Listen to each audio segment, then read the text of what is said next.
ภารกิจการลำเลียงผู้ประสบภัย5 คนออกจากถ้ำกำลังเริ่มขึ้นในตอนนี้ทีมกู้ภัยของไทยและก็เชี่ยวชาญกำลังเข้าประเมินสถานการณ์เพื่อแข่งกับเวลาเพราะว่าตอนนี้สถานการณ์บ่เอื้ออำนวย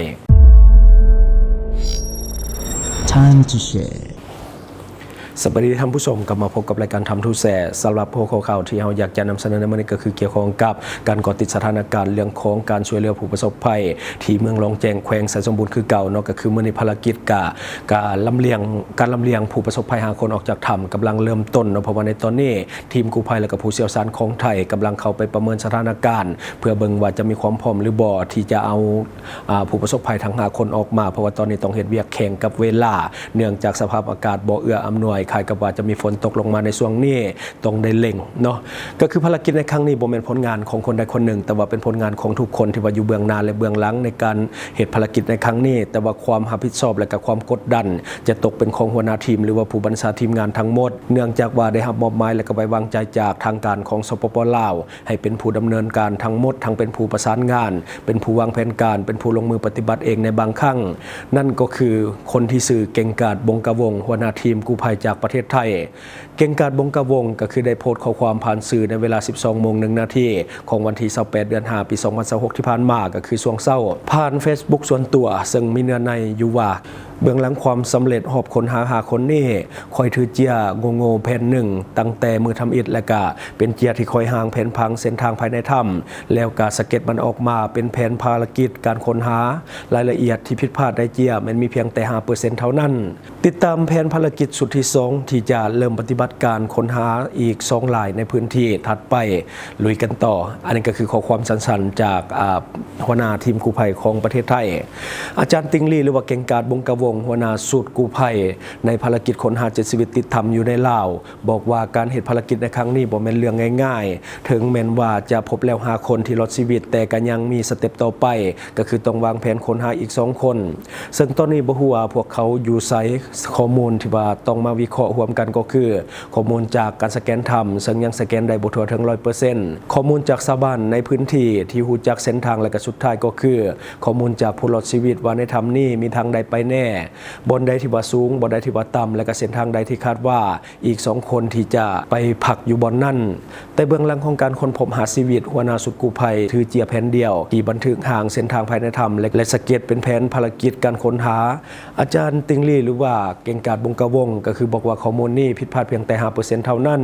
แต่เป็นคีย์เวิร์ดสำคัญในการค้นพบหาชีวิตดังกล่าวต่อจากนี้ต้องได้วางแผนอย่างหัดกุ่มต่อใน2 ภารกิจก็คือภารกิจหาชีวิตออกจากถ้ำและก็ตามหาอีก2 ชีวิตที่เหลือฝ่าด่านเส้นทางอันตรายความมืดและก็หูแคบๆที่บ่มีแม้แต่จุดจะให้กลับตัวอาจารย์ติงลี่บอกว่าเชื่อว่าเป้าหมายที่จะไปมื้อนี้จังใดก็ต้องพบให้ได้สิ่งนี้มันแสดงให้พวกเราเห็นว่าทีมงานจะเก่งเท่าใดก็ตามถ้าหัวหน้าทีมวางแผนผิดพลาดน้อยเดียวนอกจากความสำเร็จจะบ่เกิดแล้วยังอาจจะเกิดความสูญเสียนำด้วยฉะนั้นการเฮ็ดเวียกขององค์อาจบงกะวงหัวหน้าทีมกู้ภัยของไทยต้องได้เฮ็ดอย่างมีสติและก็รอบคอบ 100% ให้มีความผิดพลาดน้อยที่สุดหรือบ่มีเลยพอยังมีอีกหลายชีวิตที่ได้ฝากความหวังอันใหญ่หลวงกับการเฮ็ดเวียกของทีมงานอีก1 ประการก็คือทางการของสปป.ลาวแม่นไฟเขียวให้กับหัวหน้าทีมงานได้เฮ็ดเวียกเต็มความสามารถและสามารถตัดสินใจในภารกิจได้เลยนอกจากนั้นเก่งกาจบงกะวงยังได้แสดงความชื่นชมมายังทางการของสปป.ลาวนำด้วยทุกครั้งที่มีการร้องขอทางการของสปป.ลาวแม่นจัดการให้เต็มที่และว่องไวที่สุดเป็นต้นแม่นเก่งกาจบงกะวงขอให้มีการตัดเส้นทางใหม่ขึ้นไปจอมภูหาจุดที่ตั้งแคมป์ให้มีความสะดวกสบายยิ่งขึ้นเพื่อลำเลียงอุปกรณ์และใส่ในการแพทย์ฉุกเฉินทางการของสปป.ลาวบ่รอช้าลงมือเฮ็ดทันทีรวมทั้งขอให้ทางการของสปป.ลาวได้ขุดสระน้ำเพื่อที่จะห้องหับน้ำที่สูบออกจากถ้ำเจ้าหน้าที่ได้ลงมือเหตุทันทีตามความต้องการของหัวหน้าทีมในส่วนการช่วยเหลือภาคประชาชนและสังคมในตอนนี้เห็นได้ชัดว่าทุกคนเอาใจใส่และทุ่มเทกันหลายเพื่อภารกิจนี้ต้องการจักรปั่นไฟขนาดใหญ่ก็มีคนจัดการนำมาส่งให้ถึงที่ต้องการเครื่องสูบน้ำขนาดใหญ่ก็มีอาสาสมัครจัดซื้อมาให้ถึงที่ตามที่กู้ภัยของไทยได้เรียกร้องขอไว้ในส่วนการลำเลียงผู้ประสบภัยทั้ง5 คนออกจากถ้ำในตอนนี้ยังอยู่ใน ส่วนของการประเมินความพร้อมของผู้ประสบภัยทั้ง5คนพวกเขายังอ่อนแออ่อนเพลียเนื่องจากขาดอาหารและก็ขาดน้ำรายวันถ้าว่าร่างกายของพวกเขาบ่มีความพร้อมถือว่ามีความเสี่ยงสูงแห่งเนื่องจากเส้นทางลำเลียงออกมาแม้นลำบากหลายและก็ยังต้องได้ถืออุปกรณ์เซฟตี้หลายอย่างอีกด้วยตอนนี้ทีมกู้ภัยของไทยได้ประกาศว่ามีความต้องการอาหารเสริมที่ให้พลังงานด่วนๆเพื่อให้ร่างกายของผู้ประสบภัยฟื้นฟูไวๆเนื่องจากต้องได้แข่งกับเวลาเพราะว่าตอนนี้สภาพอากาศกำลังมืดครึ้มฝนกำลังจะตกลงมาตื้มซึ่งมันจะกลายเป็นอุปสรรคใหญ่ในการออกจากถ้ำดังกล่าวในส่วน2คนที่ยังบ่ทันพบคาดว่าอีกบ่นานคงพบแล้วเนื่องจากได้ข้อมูลจากผู้ประสบภัยทั้ง5คนที่ติดถ้ำพอที่จะฮู้2ทางที่2คนนั้นไปแล้วการที่ทั้ง7คนบ่ได้อยู่ที่เดียวกันก็ย้อนว่าพวกเขาทำคนละวันคนละเวลาอันนี้ก็คือข้อมูลคร่าวๆเนาะที่ว่าอัปเดตมาให้ในตอนนี้จังได้ก็ตามขอให้ทุกคนสืบต่อให้กำลังใจทีมงานด้วยเนาะเพราะว่าตอนนี้เขาเจ้ากำลังเข้าไปในถ้ำประเมินสถานการณ์เตรียมความพร้อมที่จะเอาทั้ง5คนออกมาก่อนสำหรับรายการทำทูเซของเฮาก็คือยังคงจะเกาะติดสถานการณ์อย่างใกล้ชิดคือเก่าก็คือจะอัปเดตและก็รายงานความคืบหน้าให้ท่านผู้ชมได้รับรู้นํกันก็คืออยากให้มันทันเหตุการณ์และก็เรียลไทม์ซึ่งทางทีมงานของเฮาจะมีการคัดกรองข้อมูลที่ถูกต้องและก็แม่นยำที่สุดเพราะว่าเขาจะเซกกับต้นทางก็คือนี่แหละผู้ที่ว่าเป็นกู้ภัยที่ว่าเขาเจ้าได้เข้าไปในถ้ำซึ่งเขาจะเซกกับส่วนนี้เลยเนาะถ้าว่าพบก็คือพบถ้าบ่พบก็คือบ่พบในเมื่อวานนี้มีความผิดพลาดในการรายงานข่าวของหลายๆช่องก็คือว่าพบแล้ว7คนแต่สุดท้ายแล้วมันพบเพียงแต่5คนส่วน2คนยังบ่พบอันนี้เป็นการรายงานข่าวที่บ่ถูกต้องส่วนรายการของเฮาจะพยายามคัดกรองข่าวให้มันถูกต้องที่สุดและก็ให้มันย่ำที่สุดซึ่งเขาจะเซกจากหัวหน้าทีมกู้ภัยและก็พนักงานหรือว่าทีมงานกู้ภัยที่ว่าเข้าไปเฮ็ดเวียกตัวจริงเท่านั้นเนาะจะบ่ได้เอาข่าวมาจากแหล่งอื่นโดยฉะนั้นข่าวจากทำทูเซของเฮาจะถูกต้องและแม่นยำที่สุดซึ่งเฮาพยายามจะให้มันถูกต้องที่สุดเนาะสำหรับท่านใดที่ว่าบ่อยากพลาดข่าวสารอย่าลืมกดติดตามช่องของเฮาไว้และก็อย่าลืมกดกระดิ่งเนาะเพราะว่าการกดกระดิ่งนี้มันจะแจ้งทานก่อนหมู่สำหรับท่านใดที่กดติดตามธรรมดามันก็จะแจ้งตามระบบทั่วไปแต่ถ้าท่านกดกระดิ่งเฮาลงปุ๊บมันจะแจ้งทานทันทีและท่านจะสามารถอัปเดตข่าวสารทันเหตุการณ์ที่เฮานำเสนอไปเนาะซึ่งว่ามื้อนี้เฮาเองก็น่าจะบ่ได้รับได้นอนซึ่งก็จะติดตามการเฮ็ดเวียกของกู้ภัยอย่างใกล้ชิดตั้งแต่มีการเกิดเรื่องมาทางทีมงานของเฮาก็บ่ได้รับบ่ได้นอนซึ่งว่านอนน้อยแล้วก็มีการพักผ่อนน้อยซึ่งก็จะมีอาการเบลอบางครั้งการเว้าอาจจะมีการติดขัดแน่แล้วก็อาจจะมีการเว้าบ่สัดถ้อยสัดคำปานใดเนื่องจากว่าพักผ่อนบ่เพียงพอจะได้ก็ตามทางทีมงานของเฮาจะเกาะติดและก็รายงานเพิ่มเติมให้ท่านผู้ชมได้รับทราบนํกันต่อไปเดี๋ยวเฮาจะประมวลภาพเหตุการณ์ที่ว่าเกิดขึ้นในช่วงนี้ให้ท่านผู้ชมได้เบิ่งนํกันข่าวสารที่หลากหลายนำเสนอให้ดวงใจวิเคราะห์ตรงประเด็นแถมเนื้อหาก็ฟังง่ายอัปเดตข่าวเล่าทุกแบบทุกสไตล์ฟังกันสบายที่ช่องทางทูแชร์ทางทูแชร์ทางทูแชร์ทางทูแชร์เรา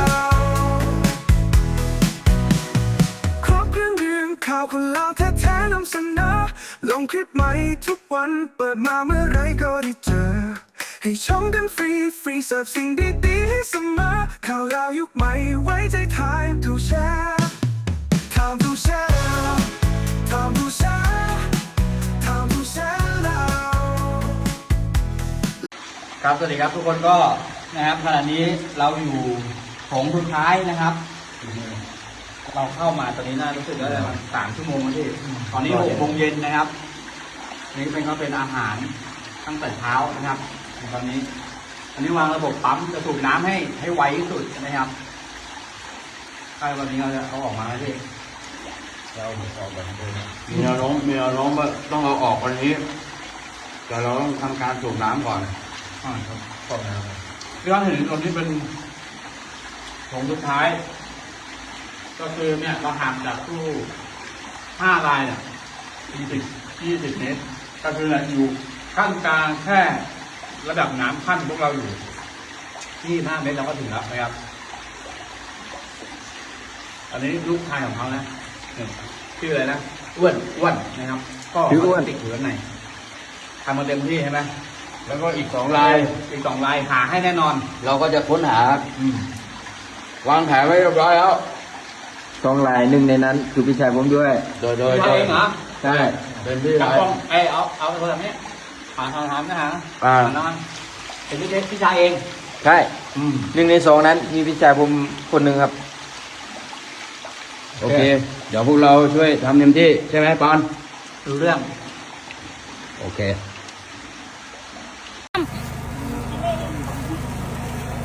โอ้มาปั่นไก่มาฟางให้น้อง ขับรถบ่ น้องบอกพี่ยังไงนะตอนอยู่ด้านล่างถ้าไม่มีพี่ยังไงนะถึงเร็วกว่านี้เป็นไงสภาพนั่งดูดเจเลยไรดึงไก่ออกมาเนี่ยครับตุ่นคนพื้นที่พาเราเข้าวันหนึ่ง3 รอบ 4 รอบนี่แหละต้องยกความดีความชอบให้น้องหนึ่ง นักแบกชัง อาจารย์ครับอาจารย์ทั้ง5 คนไม่มีที่ผมเลย ก็มันมีที่ไปอีกอยู่ไง